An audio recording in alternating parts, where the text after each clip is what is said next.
Now the second device I'll be demonstrating today, well I won't be demonstrating, I'll just be showing it off, is this. Now, I never thought I'd ever see one of these in real life. There's only one of these even on YouTube entirely. Well, not for long, only two now. But, I saw this buried under a pile of junk in a antique store in Wilmington. And I was like, oh, it's probably like a old record player, maybe a Caliphone or a Philco. It was something much, much, much rarer.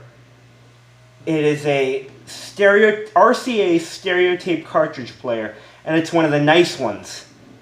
Now this one's very beat up. It's had a bit of a hard life. It was probably stored in a shed somewhere for a while. But despite that, it's still in pretty good condition. I don't need it to even work. It just looks neat. I love this gold grill. I love this dual amplifier, stereo, orthophonic, high fidelity logo. And this thing is just insane. This thing is amazing. It is huge. This thing is colossal. This is my hand. It's got a nice gold handle.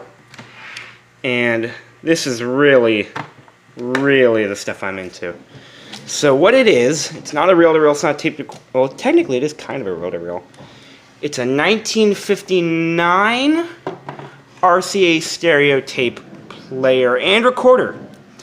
Stereo. A lot of the later ones are mono, but this one is... Now, technically it works, but I am not going to plug it in or turn it on because the tubes start wailing and it starts screaming at me. And this overload switch lights up, and I probably shouldn't have done that, but it didn't destroy anything, I don't think. It just got very angry when I did it, so I'm going to let it sleep for now. Hopefully someday I'll be able to restore this, because this thing is incredible. So what it is back in the late 50s, RCA was trying to get a better reel-to-reel that would be more accessible to people instead of having to thread it and whatnot. The thing they came up with was basically a giant cassette cartridge that you'd slide in here. And I don't have one of those. It's so rare I don't have one. It's got both the original microphones, which are beautiful gold and cream. They slide right here. Got the instruction manuals and the original like dealer tag that you would have put on it. Here, let's check this out. But you've got auxiliary, you got stereo and phono 1 or mono 1, mono 2. You've got record and play, and then I believe this is the I don't actually know what this switch does. It says it's tone, but then it's also got this on-off loudness, and I have no idea how to operate that.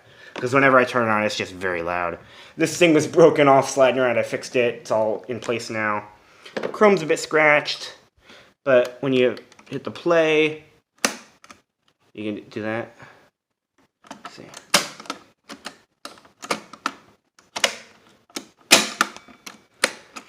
Check out the size of these tape heads. This is my finger right here. These things are absolutely massive.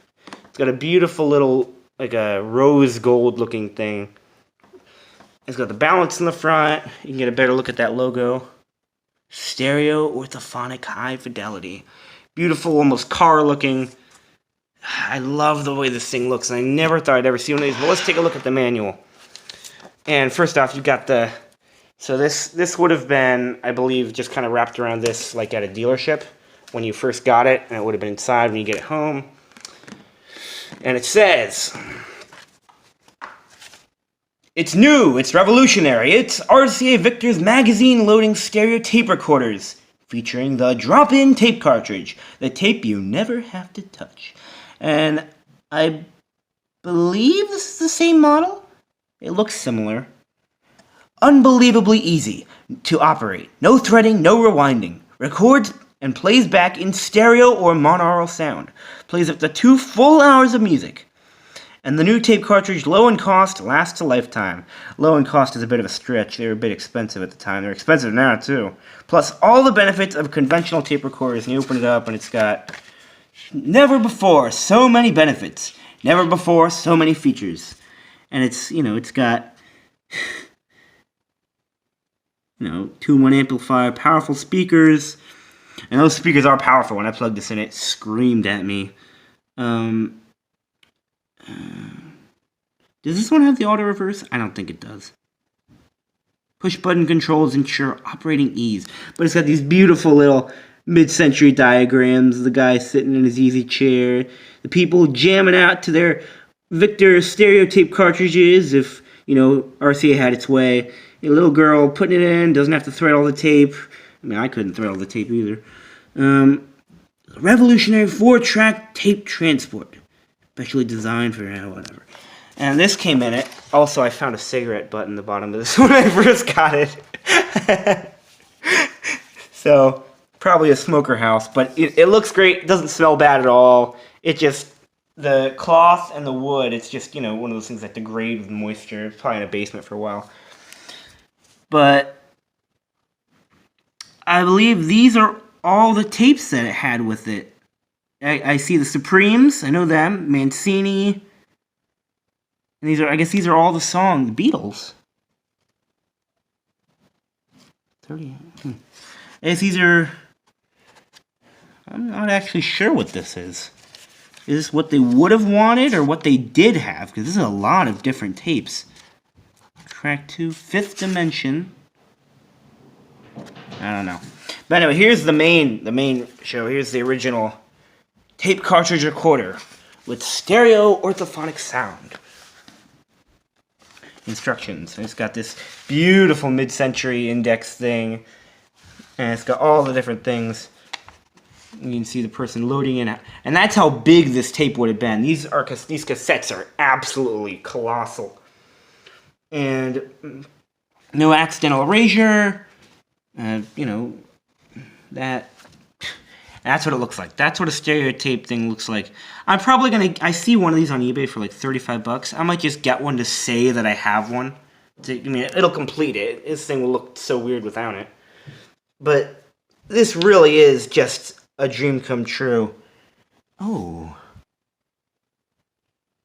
Look at that. So I guess they had home devices. Like, that looks like a floor-mounted device. I didn't know they made those. Huh. Controls, what they're for. Program indicator. Sorry if I'm being a little quiet now. I'm very interested. So let's see. 2. The tone knob. 1. On, off. On. Oh, yeah, that's right. It pulls up and down. On. Let's see. So, pulled up to turn. Oh, geez. So, I never had mine on. I guess even off, it's freaking out. So, I'll never use it again like that. But on. Loudness. And this is tone. Ooh. Ooh. Oh, how blurry is this video going to be? I hope not very much. But I'm very glad they never took this thing off. Tips on loading tape. Before inserting cartridge, turn right cartridge hub, see arrow to tighten tape. And at the very end it says, this label may be removed when you're familiar with the above procedure. I wonder how many people will actually remove this, because this is a godsend. It is awfully greasy, or not greasy, very sticky. I'll fix that later. But here it is. This is the 1959-58 RCA stereotape cartridge. And the model number is SCP-2. No, not that SCP. It's just the model number. Turn off when you're through using it. Other thing, this is interesting. See, track 3, they've got the Beatles, they got Simon and Garfunkel, Beach Boys. So they must have been using this thing. They must have really actually quite enjoyed this machine, unlike most of America, because it looks like these are all the timestamps at what their recorded cartridges would have been, and this is what's on them. But like, a lot of these guys are like mid to late 60s, some of them, like Rolling Stones, that's like 67, 68.